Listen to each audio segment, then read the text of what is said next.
E ao sairmos dali, dessa localidade, voltamos para a região lá da Barra do Duia. Nós tinha a nossa mudança, eram uns panos, né? E tinha uma cabrita, uns porcos, umas galinhas.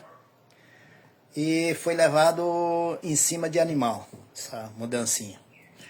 Fomos morar numa região de mata, mais na beira do rio lá. Foi mudado de situação de vida. Foi para melhora. Era mais perto para puxar água.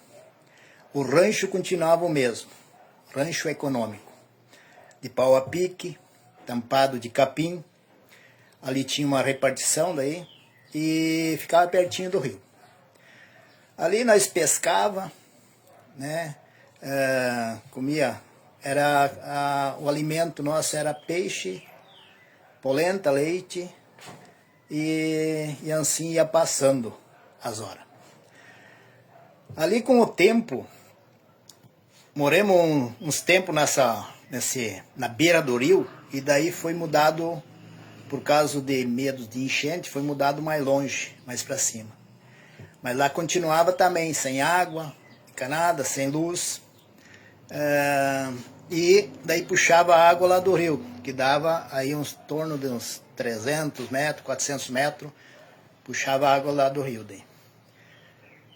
Me recordo que nesse lugar ali foi a hora mais miserável que foi passado. Recordo-me que de pegar punhado de farinha de milho na mão e sair comendo, por não ter outra coisa para comer, não tinha sal para botar. Recordo-me que saía dali, uns 600 metros longe, tinha um vizinho e ia lá pedir fogo. A situação era tão caótica que ia lá pedir fogo todos os dias. E daí aconteceu vezes de estar vindo na corrida, né, para não deixar apagar aquele tiçãozinho, aquelas brasas, e trupicar num pique, era um pique, a estradinha, e virar com aquilo ali, ter que retornar, pedir de novo.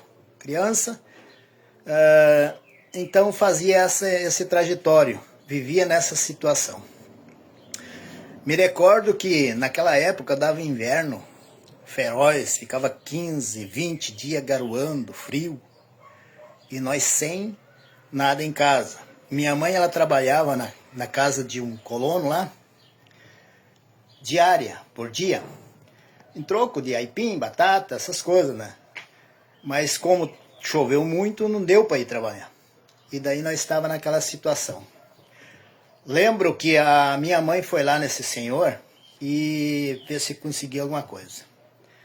Ela arrumou uma abóbora menina que chama, pescoço, uma abóbora grande.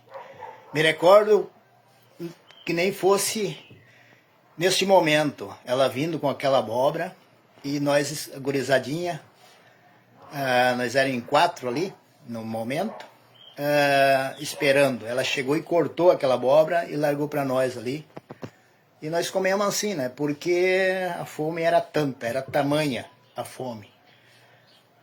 O rancho ali era de pau a pique, de chão.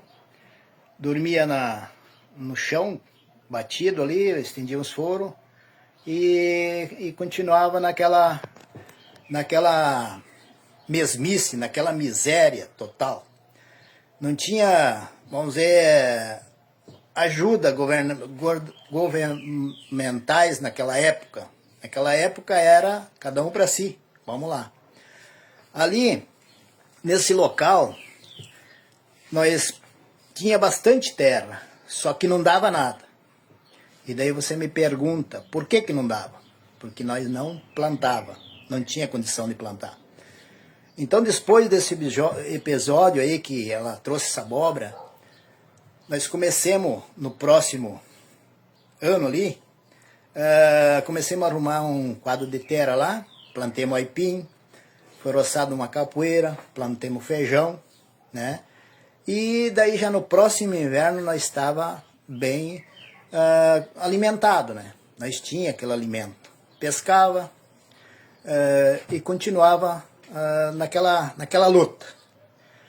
Me recordo que nessa época ali, eu devia ter lá meus 6, 7 anos, em torno disso aí, e nós saía dali e ia até Pouso Novo, dá uns 7 quilômetros a 8 quilômetros lá daquela região, ia a Pouso Novo, ia indo pedindo, estrada fora, pedia para um, pedia para outro, nas casas, pedia um pão, pedia, né?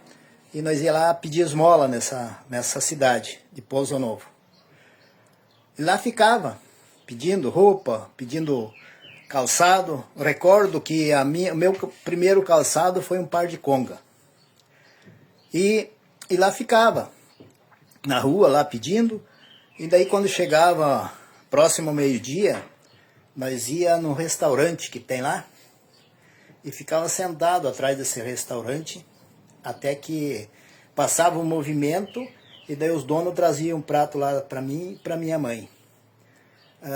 Você motorista que se alimenta e sobra aquele pedaço de carne, aquilo ali era um alimento bom para nós, era de primeira. Então, almoçava ali atrás desse restaurante, era uma saída onde que saía o lixo, e daí depois continuava a rotina, pedindo de casa em casa, e depois, mais de tarde, retornava, que dava a mesma distância, né? Então fazia essa caminhada. Hashtag João Antônio Milani.